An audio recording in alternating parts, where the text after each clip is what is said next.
Hasanah dari kelompok 8. Fatul Hoiroh dari kelompok 8. Aisyah Mutia dari kelompok 8. Memaparkan tentang prinsip-prinsip manajemen pendidikan Islam dalam Al-Quran. Prinsip manajemen pendidikan Islam yang mengandung berbagai prinsip umum yang fleksibel sehingga ia sejalan dengan kemajuan di era globalisasi ini tersebut. Khususnya di era revolusi industri, prinsip-prinsip inilah yang memberikan antara manajemen pendidikan Islam dengan manajemen pendidikan umum mengenai prinsip-prinsip manajemen pendidikan Islam dalam Al-Quran.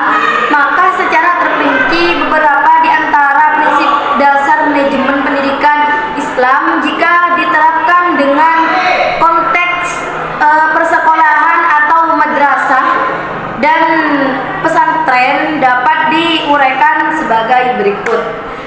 Prinsip ikhlas.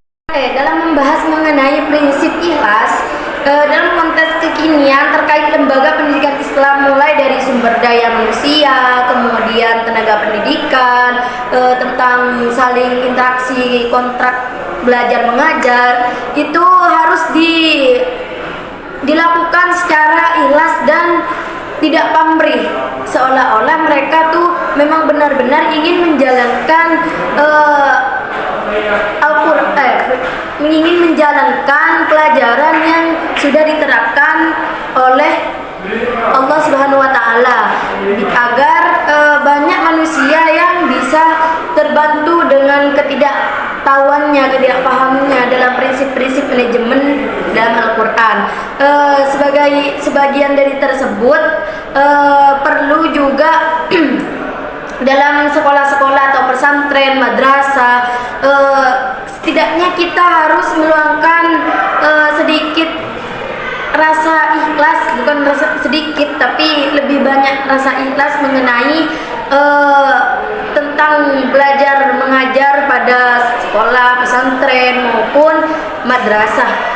Sebagainya itu pula ada orang yang mengerjakannya secara tidak ikhlas, yaitu mengharap bayaran ataupun ingin dikenal banyak orang. Setidaknya jangan mempunyai niat seperti itu dalam konsep ikhlas dalam manajemen pendidikan Islam dan Al-Quran. Sekian. Prinsip jujur, salah satu sifat yang dimiliki oleh baginda Rasulullah SAW tidak lain adalah sifat jujur. Tentu hal ini menjadi uswah bagi kita sebagai umatnya.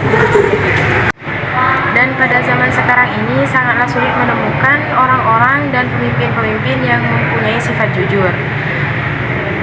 Prinsip jujur ini juga muncul kasus KKN, korupsi, kolusi, dan nepotisme yang semakin merambah di kalangan para pejabat.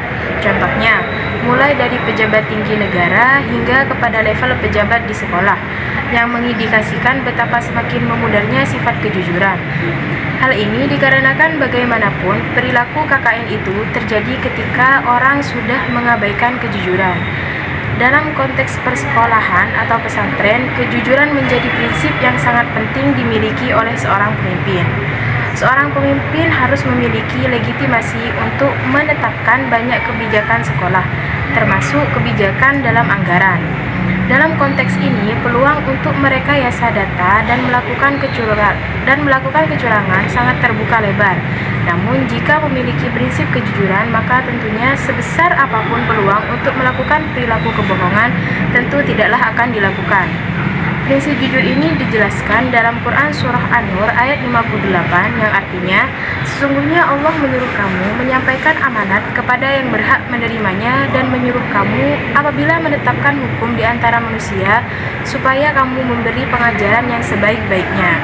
Sesungguhnya Allah adalah Maha mendengar lagi Maha melihat. Quran Surah An-Nur ayat 58.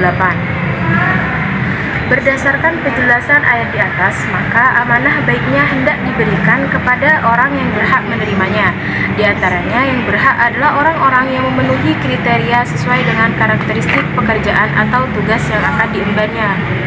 Selanjutnya, orang yang diberi amanah harus mewujudkan amanah yang diembannya tersebut dan tidak melakukan penyelewengan atau penyalahgunaan amanah. Dalam agama Islam menjelaskan bahwa jabatan merupakan sebuah amanah yang harus dipertanggungjawabkan. Maksud dari pertanggungjawaban di sini ialah pertanggungjawaban ini tidak hanya di dunia saja dan hanya kepada manusia, tetapi juga di akhirat kelak kepada Allah Subhanahu wa taala. Amanah dimaknai sebagai kepercayaan. Maka seorang yang diberi amanah ialah orang yang mendapatkan kepercayaan untuk memegang suatu tugas. Itulah definisi dari prinsip jujur. Prinsip-prinsip manajemen pendidikan Islam. Prinsip adalah bagaikan pondasi bagi sebuah bangunan. Jika pondasi sebuah bangunan itu baik dan kokoh, maka bangunannya pun akan menjadi sebuah bangunan yang kuat dan kokoh pula. Keadilan ini berdasarkan keputusan akal yang dikonsultasikan dengan agama. Berlaku adil sangatlah dianjurkan dalam kehidupan sehari-hari, bahkan menjadi salah satu indikator ketakwaan seseorang dalam kaitannya di dunia persekolahan. Keadilan seringkali menjadi hal yang sangat sensitif dan sangat rentan menimbulkan konflik manakala ketidakadilan itu tidak terwujud. Manajemen pendidikan Islam, keadilan harus menjadi prinsip dasar yang memiliki pimpinan yang adil, akan memiliki kultur sekolah atau lembaga pendidikan yang kondusif. Prinsip adil, salah satu prinsip dasar yang tidak kalah penting dalam manajemen pendidikan Islam yaitu sifat adil. Menurut Abu Dinata adalah keadilan adalah sebuah istilah yang digunakan untuk menunjukkan pada persamaan atau bersikap tengah-tengah atau juga disebut dengan tasawut, yang sering diartikan pula dengan persamaan dan keseimbangan dalam memberikan hak orang lain tanpa dikurangi atau berlebihi. Berlaku adil sangatlah dianjurkan dalam kehidupan sehari-hari, bahkan menjadi salah satu indikator ketakwaan seseorang sebagaimana firman Allah dalam surat Al-Maidah ayat 8. Contoh pada seorang kepala sekolah atau seorang manajer yang tidak adil kepada bawahannya, seperti memberi tunjangan atau gaji yang tidak sama ke karyawan-karyawannya dan memberi tugas tidak sama rata ke karyawannya. Oleh karenanya, manajemen dalam pendidikan Islam, keadilan harus didahulukan guna menjadi prinsip dasar yang dimiliki seorang pemimpin di dalamnya. Oleh karena itu, untuk meminimalisir hal di atas, yakni mengenai salah satu prinsip dasar yang tidak kalah penting dalam manajemen pendidikan Islam adalah sifat adil. Di sekolah peserta didik harus ditanamkan nilai-nilai pendidikan Islam. Pendidikan Islam merupakan usaha orang dewasa muslim yang bertakwa secara sadar mengarahkan pada membimbing pertumbuhan serta perkembangan fitrah atau kemampuan dasar anak didik melalui ajaran Islam ke arah titik maksimal pertumbuhan dan perkembangannya. Oleh karena itu, dengan pendidikan Islam kita mengerti hal yang baik dan buruk, dan dengan itu secara tidak langsung tahu akan arti kebersamaan, toleran, dan mampu menyesuaikan diri.